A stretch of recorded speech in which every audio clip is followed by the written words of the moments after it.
Welcome to Arsenal, where the weapons and war machines of military history come to life. Today, we explore the Ohio-class ballistic missile submarines that anchor the Sea-Based Nuclear Deterrent and the crews and opponents who gave them their reputation.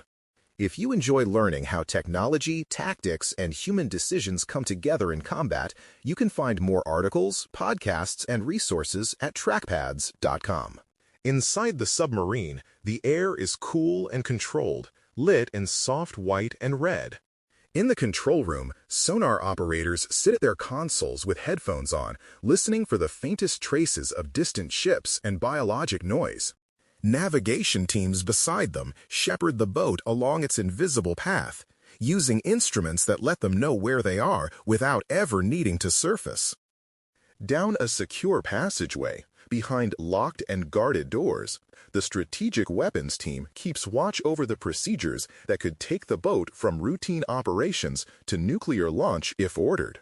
Every few hours, messages arrive over the very low-frequency antenna, and each one might be a routine broadcast, a drill, or the start of a day nobody wants to see.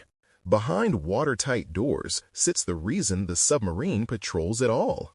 In the missile compartment, two long rows of vertical tubes rise up into the humped back of the hull. The class was built with 24 launch tubes sized for long-range Trident ballistic missiles, though arms control treaties now mean 4 tubes on each deployed boat are permanently disabled. That leaves 20 active tubes, each one typically loaded with a Trident II D5 missile carrying multiple independently targeted warheads. The crew's daily work revolves around keeping those missiles safe, secure, and ready, while everyone hopes they will never be used. To anyone watching from shore, very little of this is visible. A boat leaves its home port in Georgia or Washington State, submerges, and then disappears for roughly 2.5 months at a time. 2 complete crews, known as Blue and Gold, rotate through the hull so that the submarine itself can spend most of its life at sea rather than tied up at the pier. From the outside world's perspective, these patrols appear only as quiet lines on a planning map. In reality, together, they carry roughly half of the nation's deployed strategic nuclear warheads and make up the most survivable leg of the nuclear triad. Arsenal is the Friday feature of Dispatch, U.S. Military History magazine. Somewhere along one of those anonymous tracks, on one particular patrol, the captain and crew ride out another mid-watch, while much of the ship sleeps in shifts. It feels routine, because it must, even though the stakes are enormous. Every sonar contact gets classified and tracked, every communications check is logged, and drills repeat the same sequences again and again until they become muscle memory. The submarine's quiet presence is meant to be predictable to national planners and completely unpredictable to any adversary. This is the everyday reality behind a force designed to prevent wars by being ready for the worst one imaginable. The need for this kind of machine emerged in the late 1960s and early 1970s, when the United States was deep into the Cold War. Strategic planners wrestled with a stark problem: how to guarantee the ability to strike back even if a surprise nuclear attack destroyed airfields and land-based missile fields. Intercontinental ballistic missiles in hardened silos offered speed and accuracy, but were fixed targets. Strategic bombers offered flexibility, but depended on vulnerable runways and long flight paths. Ballistic missile submarines, hiding in deep oceans, were the one leg of the nuclear triad that could reasonably be expected to survive almost anything and still fire.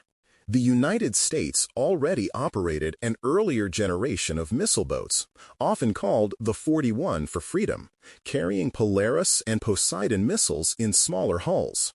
Those submarines had shorter range missiles that demanded more constrained patrol areas and noisier machinery that made them easier to find. Their cramped accommodations and limited stores also restricted how long they could remain submerged on patrol. As Soviet anti-submarine forces improved, these weaknesses became more worrying to American planners. They wanted a new class of submarines that could carry more missiles with greater range and accuracy from fewer hulls, while also being much harder to detect. At the same time, arms control talks and budget pressures pushed the Navy toward designs that packed more deterrent power into each submarine. The answer on the drafting tables was an exceptionally large, yet remarkably quiet ballistic missile submarine built from the keel up around the Trident missile system. An Ohio-class boat is about 560 feet long, with a submerged displacement close to 18,750 tons, powered by a single nuclear reactor driving one shaft. The design aimed to allow roughly 15 years between major overhauls while keeping the noise level so low that the submarine could cruise at more than 20 knots and still be harder to detect than earlier boats at slower speeds. That combination of size, endurance, and stealth was the heart of the concept. To make that concept work, the way the Navy manned and used these boats had to change as well. Each Ohio-class ballistic missile submarine, often called an SSBN, was assigned 2 full crews, blue and gold, who took turns on cycles of deployment, refit, and training. Over roughly 2 decades, 18 of these so-called Trident boats were built. 14 of them serve today as ballistic missile submarines, while 4 of the oldest hulls were later converted to carry conventional cruise missiles and special operations forces instead of nuclear-armed Tridents. The ballistic missile boats now form the backbone of the nation's sea-based nuclear deterrent, even as their successors in the Columbia class begin to rise in the shipyards. For the admirals and civilian leaders who approved the Ohio program, the goal was not to fight and win a nuclear exchange. The goal was to make the idea of starting one look hopelessly self-defeating. A submarine that could leave port, vanish for months in the ocean, and still carry dozens of long-range missiles on board was the tool they believed could best solve that problem. That is still the role these boats play today beneath the surface. The story of how the Ohio class came to be moves from the realm of abstract deterrence to the very practical world of shipyards and design reviews. In the late stages of the Cold War, earlier Polaris and Poseidon missile boats were still on patrol, but their limits were increasingly obvious to planners. Those submarines carried fewer, shorter-range missiles in smaller, noisier hulls that could not fully exploit newer guidance, warhead, and quieting technologies. Naval leaders wanted a strategic submarine that could stay hidden longer, carry more missiles with greater reach and accuracy, and do all of this with fewer hulls in commission. On the drawing board, that requirement turned into a very large ballistic missile submarine built around the Trident missile system instead of treating the missiles as something bolted on afterward. Engineers at General Dynamics Electric Boat and the Navy design bureaus then wrestled with familiar trade-offs. A larger hull could host more missile tubes, more food and stores, and better living spaces for the crew. But increased size affects maneuverability and creates potential new noise sources. Nuclear propulsion promised essentially unlimited range, yet the machinery had to be wrapped in layers of acoustic isolation so the propeller and internal systems would not give away the submarine's position. The final arrangement used a single nuclear reactor feeding one large propeller shaft through turbines and reduction gears, with extensive sound damping on machinery foundations and piping. The result was a hull form that could move at more than 20 knots while still being quieter than the previous generation at much lower speeds. That quiet speed was a core design goal. The first of class, the submarine Ohio, was laid down in the mid-1970s and commissioned in 1981, with her sister ships entering service through the mid-1990s. In all, 18 submarines of the class were built. All of them came together at Electric Boat's yard in Groton, Connecticut, using prefabricated cylindrical sections produced at Quonset Point in Rhode Island that were welded into the long pressure hull.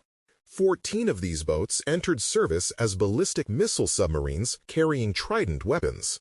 The four oldest hulls were later converted into guided missile submarines with conventional Tomahawk cruise missile payloads. Even during those conversions, the basic architecture of the design showed its flexibility by accepting new weapons and missions without the need for an entirely new hull.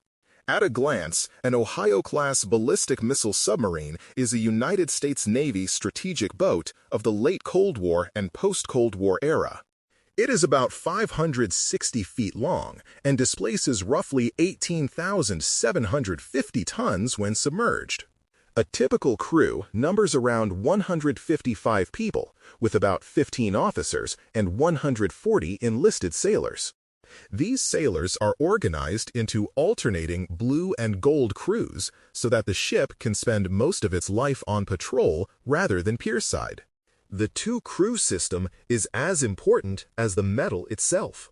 The primary armament of an Ohio-class SSBN is a battery of 20 Trident II D5 submarine-launched ballistic missiles housed in 20 active vertical launch tubes. These are backed up by 4 torpedo tubes in the bow for Mark 48 heavyweight torpedoes, which provide self-defense against hostile submarines and surface threats. With nuclear propulsion and space for months of food and consumables, the submarine's operational range is limited more by human endurance and maintenance cycles than by fuel.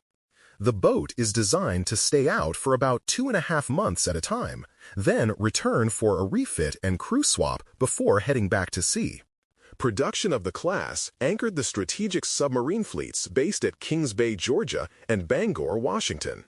These ports created paired Atlantic and Pacific squadrons able to cover different patrol areas and oceans.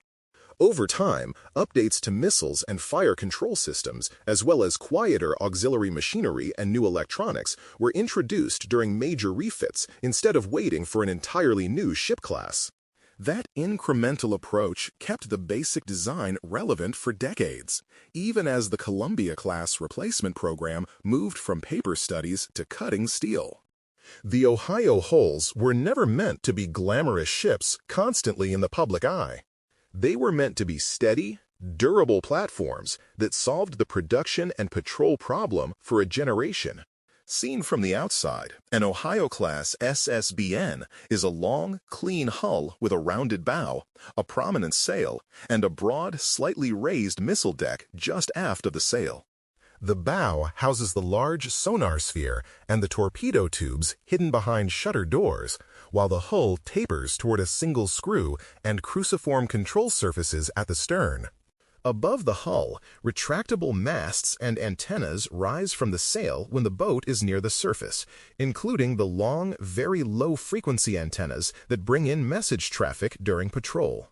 The outer lines are purposeful and uncluttered. They tell only part of the story. Forward, inside the pressure hull, the torpedo room and sonar spaces occupy the nose of the submarine. Acoustic specialists sit at consoles surrounded by screens and displays, listening through arrays of hydrophones that collect sound from the water around the boat.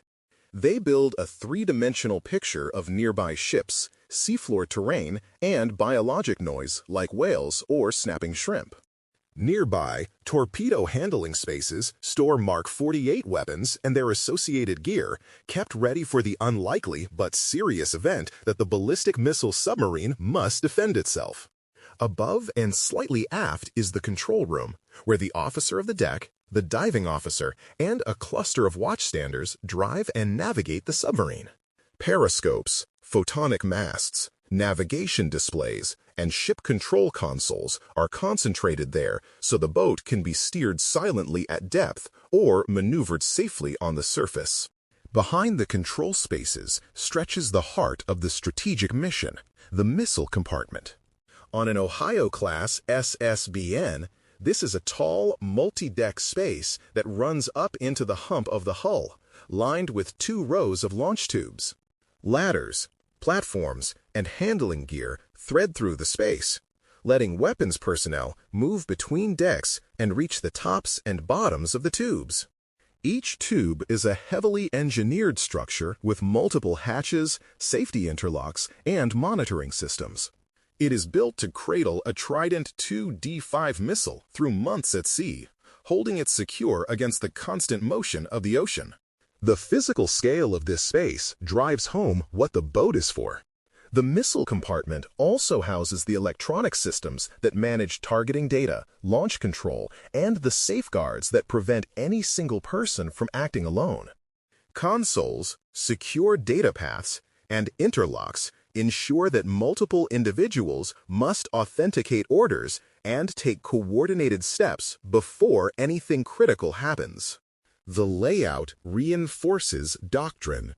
There are always multiple people involved, multiple steps in any sequence, and repeated verification before actions move forward toward the point of no return. That design reflects the gravity of the mission. Below and aft of the missile compartment lie the engineering spaces, which are off-limits to most of the crew. The nuclear reactor is sealed away behind shielding and watertight barriers, overseen by specially trained officers and enlisted technicians. They monitor its output and keep the steam plant running within tight parameters, adjusting valves and controls to match the power needed for the ship's speed and hotel loads. Further aft, the engine room translates reactor power into shaft rotation through turbines and reduction gears that drive the main propulsion shaft and screw. The engineering department also maintains auxiliary systems that matter just as much to survival as propulsion, including electrical power distribution, atmosphere control, and freshwater generation. To the sailors who stand these watches, the submarine feels as much like a compact industrial plant as a warship. Threaded through all of these technical areas are the living spaces that turn steel and machinery into a functioning crew. The crew's mess serves as dining room, ready room, and social center, with televisions, coffee urns, and pin boards carrying the small news of life at sea. Berthing compartments pack three-tier bunks into tight rows, but compared with earlier boats, the Ohio design offers a bit more room and better climate control, which makes long patrols more bearable. Sailors sleep, work, exercise, and relax on a carefully managed schedule that keeps the submarine fully manned around the clock. Privacy is limited and routines are strict, yet many veterans remember the shared purpose and tight-knit community as defining parts of their service aboard these ships. Overlaying every compartment is a web of communications and navigation systems that tie the submarine to national command while keeping it hidden. Inertial navigation equipment and periodically updated position fixes allow the crew to know where the boat is without broadcasting that information. Secure receivers listen for message traffic without giving away the submarine's location. When a high-priority message arrives, watchstanders in the radio room and control center follow scripted procedures to authenticate it before it ever reaches the captain. The same quiet professionalism that governs each sonar contact and every engineering check also governs any step toward missile operations. The entire design exists to keep the submarine ready, reliable, and under tight control while it remains unseen beneath the sea. For the Ohio-class ballistic missile submarines, baptism of fire never meant charging into a visible battle line. It meant slipping out of port in darkness, disappearing beneath the surface, and holding position on the front line of nuclear deterrence without ever being seen. The first patrols in the early 1980s took place while the Cold War was still intense, with Soviet bombers, submarines, and satellites all hunting for signs of American missile boats. When the submarine Ohio completed her first strategic outload and deterrent patrol in 1982, it did not mark a single dramatic engagement. It marked the quiet start of a new era in how the United States intended to ride out any nuclear crisis and still be able to strike back if ordered. That quiet beginning set the pattern for everything that followed. Over the following years, Ohio-class patrols became part of the background rhythm of national security. Boats sailed from Kings Bay in Georgia and Bangor in Washington, each patrol lasting roughly 70 to 90 days before the submarine returned for a rapid refit and a swap to the other crew. Through cycles of tension and thaw with the Soviet Union and later the Russian Federation, these boats continued to cover their assigned patrol boxes.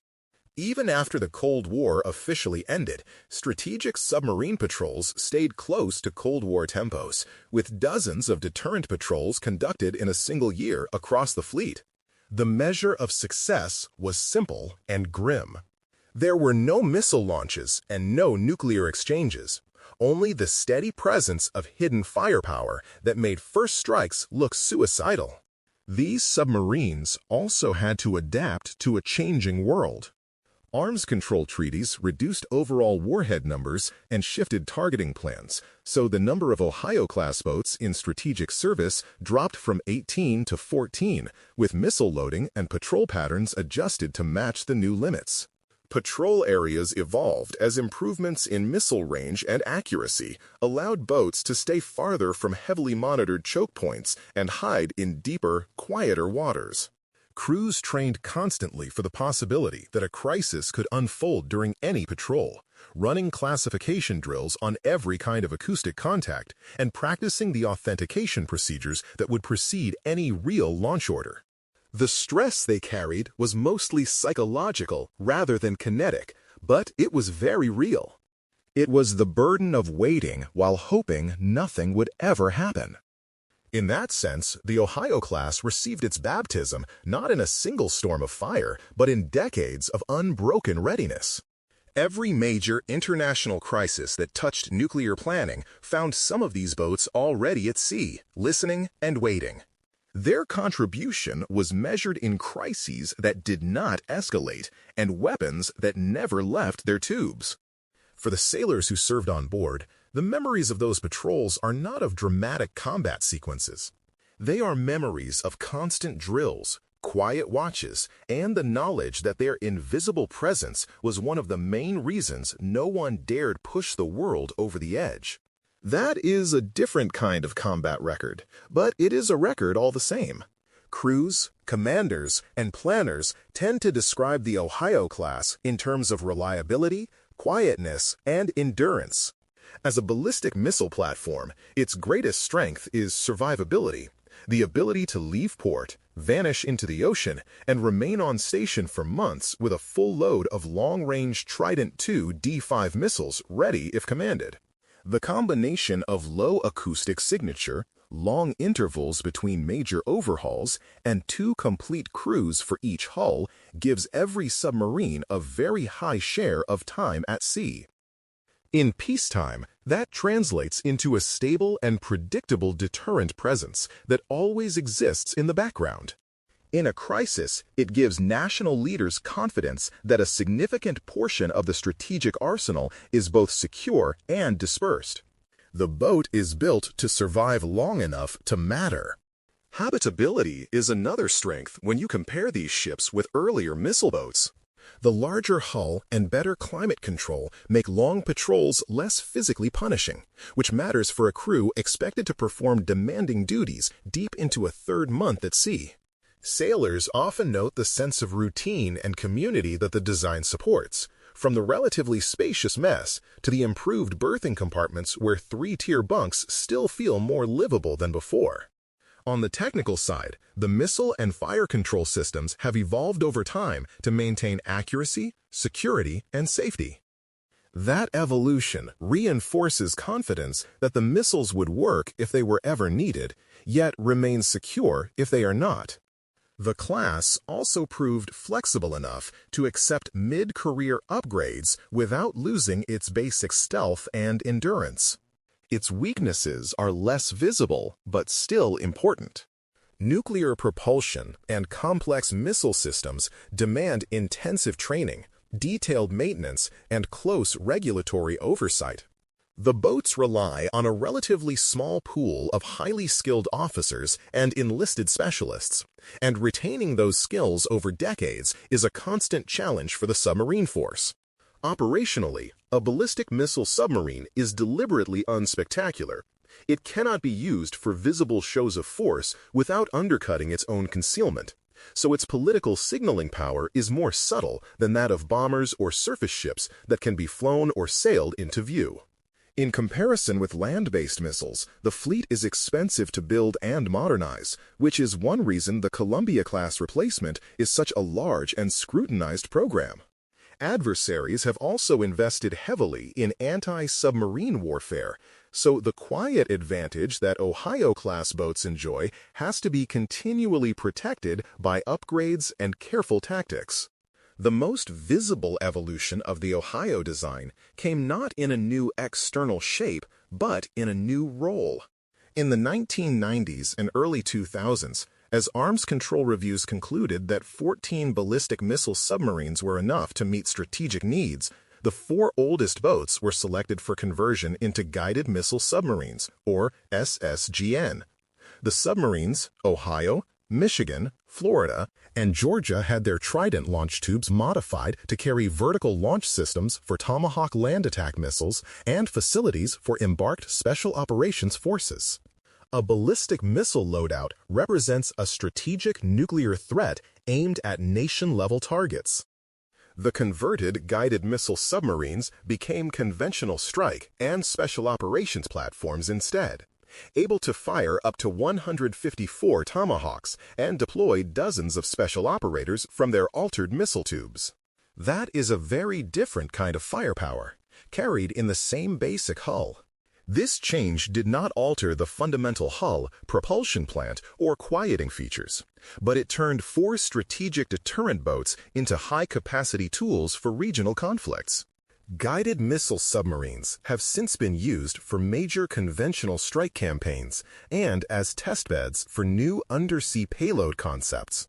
Software and electronics on both ballistic missile submarines and guided missile submarines have been upgraded over time, keeping navigation, sonar, combat systems, and communications up to current standards.